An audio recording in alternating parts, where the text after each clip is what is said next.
안녕하십니까? 에스겔서를 살펴보고 있는데요.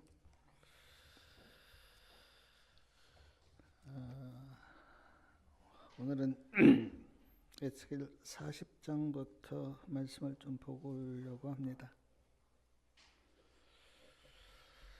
이스라엘 백성들은 성전 중심의 생활을 했습니다. 1년에 약 한 3개월 정도를 절기를 지키면서 예루살렘 성전으로 올라왔어요. 봄에 한 번, 여름에 한 번, 가을에 한 번, 거의 3번씩 예루살렘 성전으로 모였습니다. 그래서 이스라엘 백성들에게 성전은 아주 중요했습니다. 그런데 지난 안식일에 보았듯이 바벨론 침략으로 성전이 파괴되었습니다. 성전 중심의 생활을 했는데 성전이 무너져 버렸어요. 그 절망이 얼마나 컸겠습니까? 성전을 중심으로 삶을 살고 있었는데 어느 날 성전이 이렇게 무너졌을 때 이스라엘 백성들이 느끼는 감정이나 느낌은 아주 절망적이었을 겁니다. 그런데 에스겔 40장 말씀부터 보면 하나님께서 에스겔을 불러서 계시로 새 성전을 보여주십니다. 에스겔도 그렇고 이스라엘 백성들도 그렇고 성전이 무너져 절망하고 있는데 하나님께서 새 성전을 보여주세요. 오늘 좀 그 말씀을 좀 드리고 싶습니다. 에스겔 40장 3절과 4절에 보면 길이를 청량하는 장대를 들고 있는 사람이 에스겔에게 말합니다. 인자야, 내가 너에게 성전을 보여주겠는데 그 성전을 눈으로 보고 귀로 듣고 내 마음으로 생각할지어다. 그리고 너는 본 것을 이스라엘 백성들에게 말할지어다. 그러면서 하나님께서 에스겔에게 새 성전을 보여주시는데 이사야 40장, 41장, 42장까지 아주 긴 말씀이 성전을 보여주시면서 뭐를 청량해 보니까 몇 척이었다. 그 말이 계속 이렇게 나옵니다. 예를 들어서 문을 청량해 보니까 문이 가로가 얼마고 세로가 얼마였다.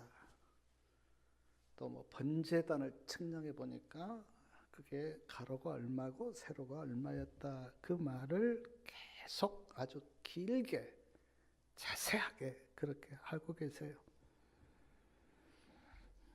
말씀에는 한 척으로 나오는데 이 척은 우리가 오늘 잘 쓰지 않습니다. 옛날에 제가 어렸을 때는 몇 척 들어본 일이 있는데 척을 우리가 지금은 잘 쓰지 않는데 제가 찾아보니까 한 척의 길이가 30.3cm 그렇게 나와 있더라고요. 그래서 옛날에는 6척 장신, 10척 장신 그런 이야기도 제가 들어본 기억이 있습니다. 또한 이사야 40장부터 이렇게 쭉 보면 제사장이 지켜야 할 법도에 대해서도 말씀하고 있는데 제사장이 제물을 이제 하나님께 드리고 그 제물을 그 성소 안에 있는 방에서 그 방을 거룩한 방 그렇게 부르는데 거룩한 방에서 먹으라 그런 말씀도 하십니다. 제사장은 양털 옷을 입지 말고 가는 베옷을 입으라 이제 그런 말씀도 하시고요. 머리에는 가는 배관을 쓰고 바지는 배바지를 입으라 그렇게 말씀하십니다. 머리카락은 뭐 아주 길게 기르거나 너무 짧게 자르지 말고 제사장의 신분에 맞게 적당히 자르라 그렇게도 말씀하시고, 성전 안뜰에 들어갈 때에는 포도주는 마시지 말라 이런 말씀도 하십니다. 우리 이사야 44장 23절 말씀 다 같이 한번 읽어보겠습니다. 아니 에스겔이요. 에스겔 44장 23절 말씀이요. 에스겔 44장 23절 내 백성에게 거룩한 것과 속된 것의 구별을 가르치며 부정한 것과 정한 것을 분별하게 할 것이며, 제사장에게 하나님께서 하신 말씀입니다. 내 백성에게 거룩한 것과 속된 것의 구별을 가르치라. 그리고 부정한 것과 정한 것을 분별하게 하라. 사랑하는 여러분, 옛날이나 지금이나 거룩한 것과 속된 것을 구별하는 것은 매우 중요한 일입니다. 그리고 부정한 것과 정한 것을 분별하는 것도 아주 중요한 일이에요. 저도 인생을 이렇게 살아보면서 느끼는 것이, 많은 사람들이 거룩한 것과 부정한 것을 구별하지 못해 잘못된 길을 간 사람들이 참 많습니다. 구별을 못하는 거예요. 아버지로서, 어머니로서, 또 어떤 자리에 있든 내가 이것을 해야 될 것인가 말 것인가를 구별하지 못해 잘못 선택을 한 사람들이 너무 많습니다. 저 역시 그런 실수를 한 경험이 있고요. 그래서 하나님께서 제사장에게 너는 백성들에게 거룩한 것과 속된 것을 구별하게 가르치라 그렇게 말씀하셨는데, 에스겔 22장 26절에 보니까 제사장들도 거룩한 것과 속된 것을 구별하지 못하였고 부정한 것과 정한 것을 구별하지 못하였다고 성경에는 기록합니다.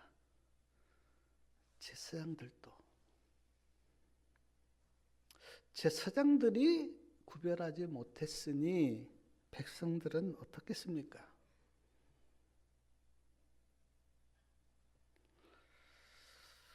저는 정치를 잘 모릅니다. 그러나 정치를 어떻게 하면 백성들이 편할까 하는 생각은 갖고 있습니다. 제가 정치를 보면서 느끼는 것 하나가 뭐냐면, 왜 백성들의 뜻을 정치하는 사람들은 모를까? 무엇이 거룩한 것이고 무엇이 속된 것인가를 분별하지 못하고 하는 것을 우리가 많이 보지 않습니까? 증언복음 1권 325페이지에 보니까 사탄이 우리를 유혹하기 때문에 우리는 깨어서 거룩한 것과 속된 것을 구별하라고 그렇게 말씀하십니다.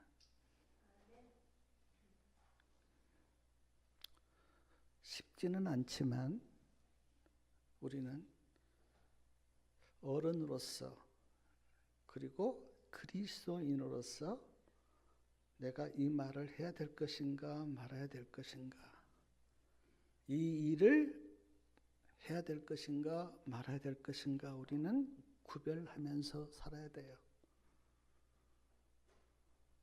그래서 우리는 어떤 말을 하기 전에 그리고 어떤 일을 하기 전에 물어야 됩니다. 이 일이 합당한가? 그리고 이 말이 옳은가? 그렇게 물어야 돼요. 묻고 이 말이 합당하겠다라고 생각하면 말하는 그런 구별함이 우리에게 있어야 합니다. 에스겔 44장 25절에 보면 제사장은 시체를 가까이 하지 말라 그렇게 말씀하셨는데 왜 시체를 가까이 하지 말라고 말씀하셨는가? 성경에서 시체는 죄를 표상해요.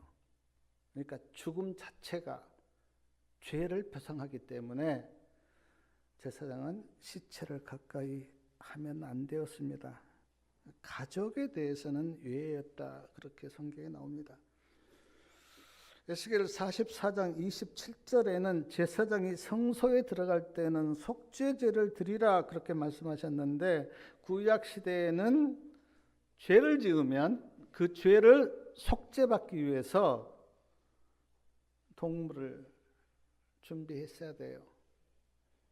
내 어떤 그런 역량에 따라서 어떤 사람은 좀 큰 동물을 준비하고 어떤 사람은 정 돈이 없으면 비둘기라도 그렇게 준비를 해서 내가 그 동물을 칼로 죽였습니다. 그것이 죄를 진 사람의 모습이었는데 한번 상상해 보십시오. 내가 어떤 죄를 지었어요. 근데 동물을 구해와서 칼로 그 동물을 내가 죽일 때 내 마음이 어떻겠습니까? 죄에 대한 얼마나 많은 어떤 그런 내가 왜 죄를 지었지? 내 죄 때문에 한 동물이 죽는구나 하는 어떤 깊은 깨달음이 있지 않겠어요? 만약 오늘 우리가 어떤 사람이 죄를 지었을 때 동물 하나 구해와서 그 동물을 칼로 죽이라 그렇게 우리에게 말한다면 우리가 얼마나 많은 동물을 죽였을까요? 그리고 그 동물을 죽일 때 우리의 마음이 어땠을까요? 근데 그 내 죄 때문에 죽었던 그 동물이 누구를 표상하는가? 내 죄 때문에 십자가에서 돌아가실 예수 그리스도를 표상한다고 그렇게 성경에는 말씀합니다. 그래서 우리가 예수님을 많이 죽인 거예요. 알고 보면. 왜냐하면 내가 죄를 지었을 때마다 그 내 죄값으로 누가 죽으셨냐면 예수님이 죽으셨기 때문에.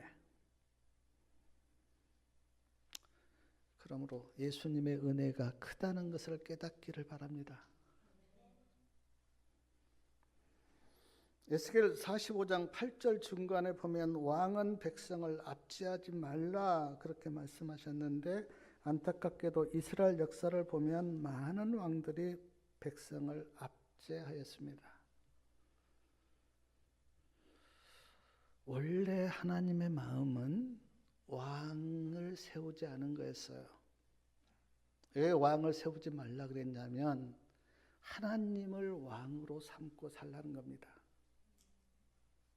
근데 이스라엘 백성들이 세상 나라를 본받아서 우리에게 왕을 달라고 그렇게 해서 하나님께서 마지못해서 왕을 주기는 했지만 그러나 그 왕이 결코 백성들을 좋은 길로 인도하지 못했습니다.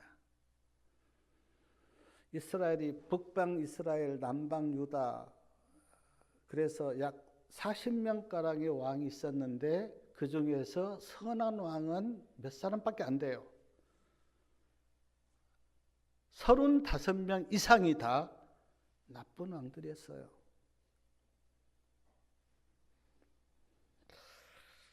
제가 볼 때 어떤 권력이나 힘을 가지고 있으면 그것을 아주 잘 쓰기가 그렇게 쉽지가 않은가 봐요.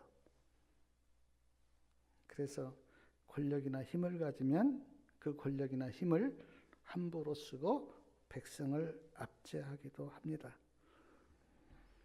에스겔 45장 9절에 보면 지도자는 백성을 함부로 대하지 말라 공평과 공의를 행하며 백성들의 것을 착취하지 말라 그렇게 말씀하십니다. 백성 함부로 대하지 말라. 공평과 공의를 행하며 백성들의 것을 착취하지 말라. 에스겔 45장 21절 이하에 보면 절기를 지키라고 그렇게 했는데 이스라엘 백성들은 절기가 7개였어요. 유월절, 무교절, 초실절, 오순절, 나팔절, 대속제일, 초막절 7절기가 있는데 이 절기를 왜 지키라고 하셨는가? 이 절기에 구속의 경륜이 다 들어있기 때문에 예수님이 우리를 어떻게 구원하시는가가 절기 가운데 다 들어있어요. 그래서 그 절기를 지키면서 구속의 경륜을 깨달으라고 그렇게 절기를 주셨는데 슬프게도 이스라엘 백성들은 절기를 지키면서도 깨닫지를 못했습니다. 오늘 우리가 절기는 지키지 않지만 오늘 우리도 절기의 의미를 깨달아야 합니다. 자, 유월절, 우리에게 있어서 유월절은 뭡니까? 유월절 어린 양 대신 예수님을 내가 믿고 그 주님과 함께 십자가에서 내 자아가 죽는 경험. 무교절은 뭡니까? 예수님 안에서 죄 없는 생애를 사는 경험. 초실절은 뭡니까? 예수님 안에서 주님과 함께 새로운 피조물로 부활하는 경험. 오순절은 성령의 임재 가운데 있는 경험. 나팔절은 예수님의 재림을 기다리는 경험. 대속제일은 내 모든 죄가 도말되는 경험. 초막절은 주님과 함께 하늘로 승천하는 경험. 이런 것들이 오늘 우리는 예수님 안에서 경험되어야 돼요. 7절기 중에 유월절, 무교절, 초실절, 오순절, 나팔절, 대속제일은 이 땅에서 지키고 초막절은 하늘에 가서 지킵니다. 이 초막절은 큰 잔치인데 우리가 하늘에 가면 큰 잔치가 벌어져요. 구원의 기쁨의 잔치. 사랑하는 여러분, 이 초막절의 기쁨에 우리 성도님들 다 참여할 수 있기를 바랍니다. 에스겔 46장 1절부터 4절에 보면 안식일에 왕은 무엇을 하고 제사장은 무엇을 하고 백성들은 무엇을 해야 하는지 기록되어 있는데 에스겔 20장 12절에 보면 안식일에 대해서 이렇게 말씀합니다. 나는 그들을 거룩하게 하는 여호와인 줄 알게 하려 하여 내가 내 안식일을 주어 그들과 나 사이에 표징을 삼았노라. 에스겔 20장 20절에도 나의 안식일을 거룩하게 할지어다. 이것이 나와 너희 사이에 표징이 되어 너희로 내가 여호와 너희 하나님인 줄 알게 하리라 하였었노라. 사랑하는 여러분, 안식일이 하나님과 우리 사이에 뭐가 된다고요? 표징이 된다. 하나님은 우리 아버지시고 나는 하나님의 자녀됨의 표징이 안식일에 있다는 겁니다. 오늘 우리가 지금 안식일을 지키기 위해서 성전에 나왔는데 성경을 들고 안식일에 나오는 우리 성도님들 보면서 하나님께서 뭐라고 말씀하시냐면 너는 내 자녀다. 표징으로.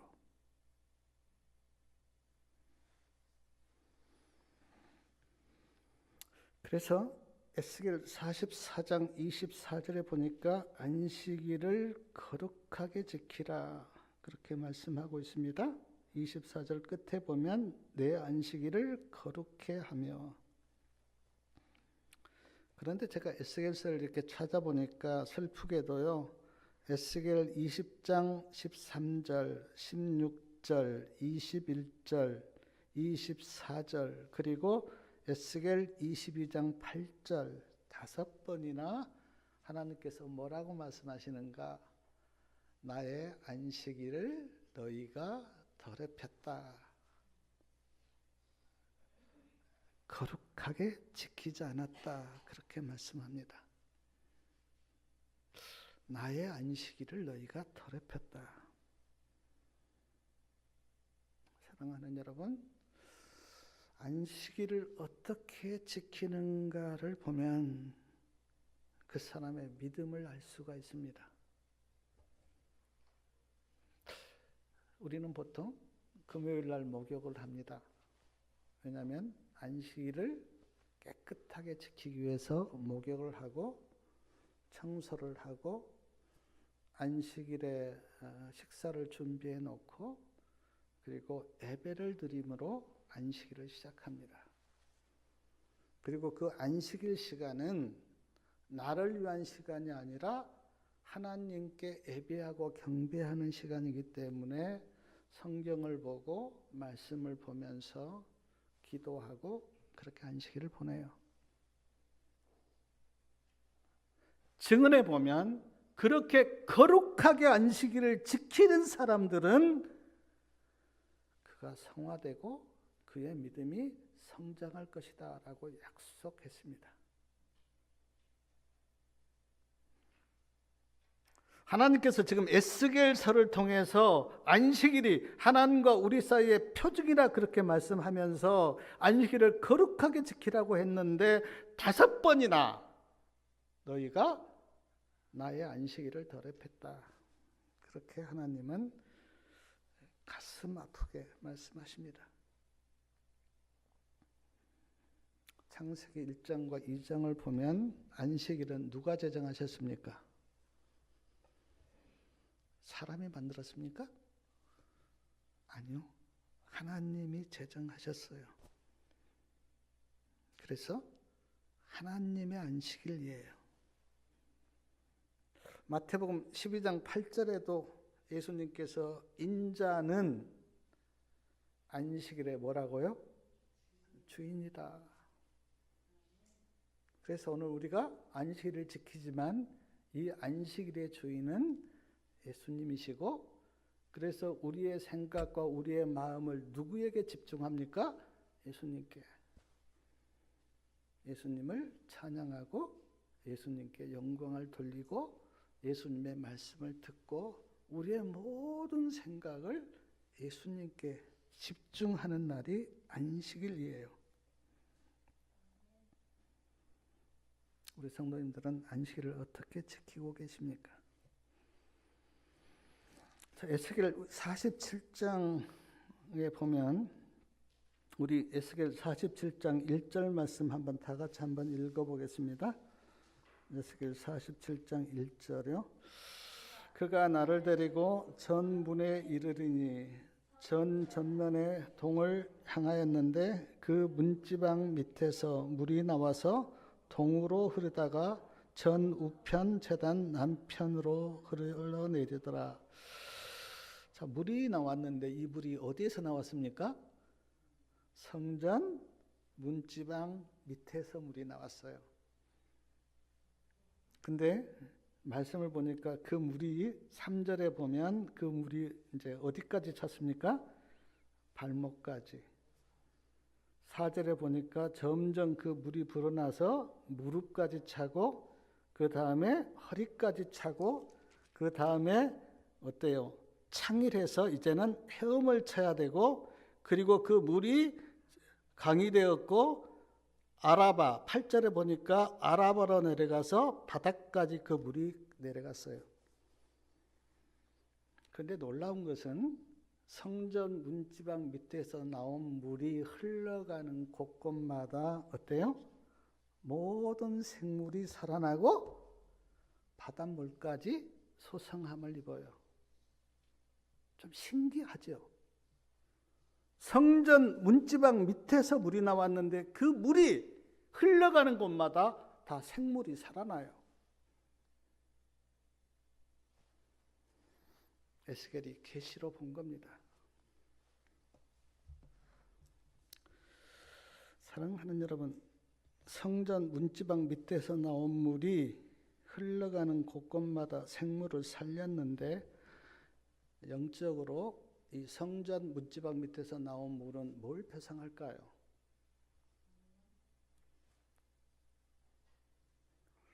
예수님 안에 있는 생명이 우리를 살립니다. 그 생명을 내가 예수님 안에서 받으면 내 영혼이 살아나고 내 죽었던 생명이 살아나는데, 그런 의미에서 성전 문지방 밑에서 나온 물은 예수님 안에 있는 생명을 표상한다고 그렇게 볼 수 있습니다. 또한 말씀이 우리 영혼을 살리니까 성전 문지방 밑에서 나온 물은 말씀을 표상한다고도 볼 수 있습니다. 말씀을 하나님의 말씀으로 믿고 내가 받아들이면 그 말씀이 내 영혼을 살려요. 요한복음 6장 63절에 보면 예수님께서 내가 너희에게 한 말이 뭐라고요? 영이요? 생명이다. 생명이에요, 말씀이. 제가 어떻게 설명은 못하겠는데 하나님의 말씀은 내 영혼을 살리는 생명이에요. 마치 성전 문지방 밑에서 나온 물이 모든 생명을 살렸듯이 하나님의 말씀은 내 영혼을 살리는 생명이 됩니다. 또한 성전 문지방 밑에서 나온 물이 영적으로는 무엇을 표상하는가? 예수님의 보혈이 나를 살리니까 예수님의 보혈이 성전 문지방 밑에서 나온 물을 표상하기도 합니다. 그리고 예수님의 은혜가 임하면 내 영혼이 살아나니까 은혜가 또 성전 문지방 밑에서 나온 물을 표상하기도 합니다. 제 생각에 예수님의 생명, 말씀, 보혈, 은혜가 이 물을 표상하고 있다고 하는 생각이 들었습니다. 그런데 희한한 게 있어요. 우리 에스겔 47장 11절 말씀 같이 한번 읽어보겠습니다.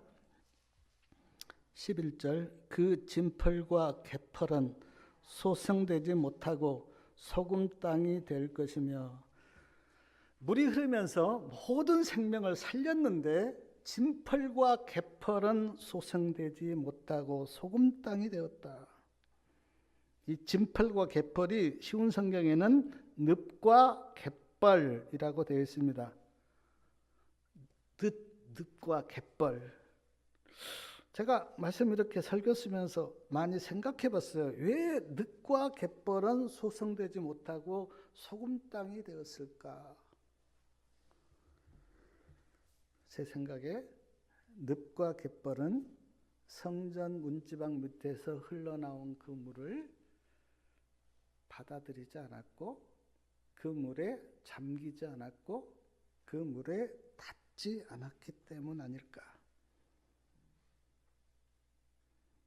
다시 말씀드리면 예수님의 생명을 받아들이지 않았고, 예수님의 은혜를 받아들이지 않았고, 예수님의 보혈을 받아들이지 않았고, 예수님의 말씀을 받아들이지 않았기 때문 아닐까.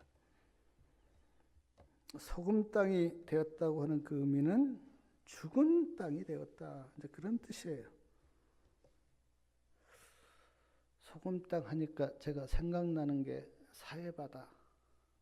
저는 가보지는 않았습니다만은 예루살렘 밑에 가면 사해바다가 있는데 그 사해바다는 어떤 생명도 살지 못합니다. 왜요?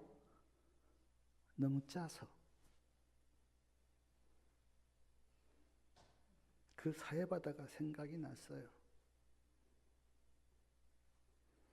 그리고 롯의 처가 생각이 났는데, 롯의 처는 뒤를 돌아보지 말라 그렇게 하나님께서 말씀하셨는데 뒤를 돌아보다가 무슨 기둥이 된 거예요? 소금 기둥이 됐어요. 왜 뒤를 돌아다 봤을까요? 세상 미련이 너무 많아서, 세상에 두고 온 것이 너무 아까워서 뒤를 돌아다 봤는데 소금 기둥이 돼버렸어요.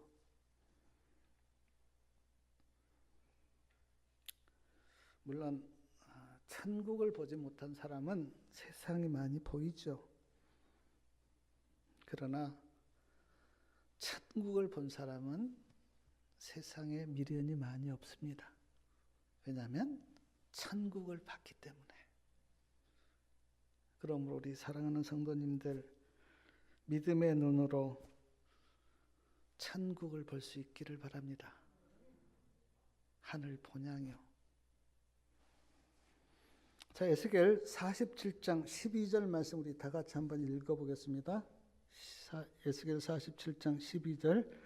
강 좌우가에는 각종 먹을 실과나무가 자라서 그 잎이 시들지 아니하며 실과가 끝이지 아니하고 달마다 새 실과를 맺으리니 그 물이 성소로 말미암아 나옴이라. 그 실과는 먹을 만하고 그 잎사귀는 약 재료가 되리라. 그런데 계시록 22장 2절 말씀을 보면 이렇게 되어 있습니다. 강 좌우에 생명나무가 있어 12가지 실과를 맺히되 달마다 그 실과를 맺히고 그 나무 잎사귀들은 만국을 소성하기 위하여 있더라. 에스겔 47장 12절 말씀과 비슷합니다. 그러니까 에스겔 선지자도 계시로 하늘 예루살렘을 보면서 이 말씀을 했고요. 사도 요한도 계시로 하늘 예루살렘을 보면서 이 말씀한 거예요. 거기에 뭐가 있다고요? 생명나무가 있다. 그리고 12가지 실과가 있는데 달마다 한 과일씩 맺히고 그게 이제 생명과인데 우리는 그 생명과를 먹으면 영생하고 잎사귀는요 만국을 소생하기 위해서 있더라. 에스겔 48장 31절부터 34절까지 보면 예루살렘 성전 안에 있는 12문에 대해서 나옵니다. 북편의 세 문, 그 다음 동편의 세 문, 33절에 보니까 남편의 세 문, 34절에 보면 서편의 세 문이 나와요. 12문이 있습니다. 12문에는 12지파 이름이 기록되어 있는데 북편문에는 루벤, 유다, 레위, 동편문에는 요셉, 베냐민, 단, 남편문에는 스불론, 이사갈, 스불론, 서편문에는 셋, 갓, 아셀, 납달리 그렇게 기록되어 있습니다. 근데 계시록 21장 12절하고 13절에 보면 새 예루살렘도 동편의 세 문, 서편의 세 문, 남편의 세 문, 북편의 세 문 12문이 있는데 12지파의 이름이 거기에 기록되어 있습니다. 그러니까 에스겔 선지자가 본 하늘 새 예루살렘과 사도 요한이 본 하늘 새 예루살렘이 같아요. 그러니까 뭐 예루살렘이 두 개가 있는 게 아니잖아요. 그러니까 사도 요한도 보았고 에스겔 선지자도 보았습니다. 또한 에스겔 48장부터 이렇게 쭉 보면 분깃이 쭉 나옵니다. 내가 그 분깃을 뭐 다 말씀드릴 수는 없고 분깃이 나오고 근데 중간에 그러니까 분깃 쭉 뭐 단, 아셀, 납달리, 므낫세, 에브라임, 뭐 루본, 유다 딱 이렇게 분깃을 이야기하면서 중앙에 뭐가 있는가를 이야기하는데 에스겔 48장 8절 끝에 한번 보십시오. 8절 끝에 보니까 성소는 그 중앙에 있을지니 10절 끝에도 그 중앙에 여호와의 성소가 있게 하고 15절에도 어떻습니까? 성이 그 중앙에 있게 할지니 21절에도 돼요. 끝에 보면 성소가 그 중간에 있으리라. 그러니까 성소는 중간에 있고 이제 지파들이 양쪽으로 이렇게 나누어져 있는 거예요. 성소가 중앙에 있다고 하는 것은 하나님이 중앙에 계신다고 하는 것이고, 하나님이 중앙에 계신다고 하는 것은 하나님이 모든 백성들을 다스린다고 하는 의미입니다. 사랑하는 여러분, 우리 가운데도 하나님이 계신다고 하는 것을 깨닫기를 바랍니다. 그리고 우리 안에도 누가 영으로 계시냐면 예수님이 영으로 계세요. 예수님께서 내가 세상 끝날까지 너희와 항상 함께 있겠다. 에스겔 40장부터 이렇게 쭉 읽어보면 하나님께서 각 지파에게 분깃을 나눠주시고 또 레위지파인 제사장에게도 분깃을 나눠주고 왕에게도 분깃을 나눠주시고, 제가 이걸 이렇게 말씀을 읽으면서 하나님은 참 공평하시구나. 모든 사람을 다 공평하게 대하시는구나. 누구도 차별하지 않으시는구나. 왕과 각 지파와 제사장 어떤 것도 빠뜨리지 않고 다 챙기시는 하나님. 우리가 하늘에 가면 우리 이제 살 구역이 있어요. 네, 집이 있고 또 우리가 뭐 농사도 짓는다고 그렇게 이제 말씀하고 있는데, 우리가 딱 하늘에 가잖아요. 그러면 하나님께서 우리가 살 분깃을 다 나눠 주십니다. 너는 여기 살아라. 너는 여기 살아라.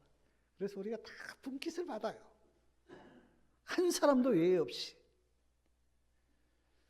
제가 이 말씀 생각하면서 우리 김천교회들은 다 옆에서 좀 같이 살았으면 좋겠다 이런 생각을 해본 적이 있는데, 우리에게도 다 분깃을 주세요, 하나님께서. 그리고 안식일에는 특별히 이제 그 타락하지 않는 그런 사람들 찾아가서 우리가 어떻게 구원받았다고, 우리가 이 세상에서는 어떻게 믿음으로 살았다고 간증을 한다, 그런 말씀도 증언해 있습니다. 자, 에스겔 48장 35절 제일 끝에 절인데요. 그 끝에 절 에스겔 48장 35절 말씀 좀 다 같이 읽겠습니다. 그 사면의 도합의 합이 1만 8천 척이라. 그날 후로는 그 성읍 이름을 여호와 삼마라 하리라. 그 성읍 이름이 뭐라고요?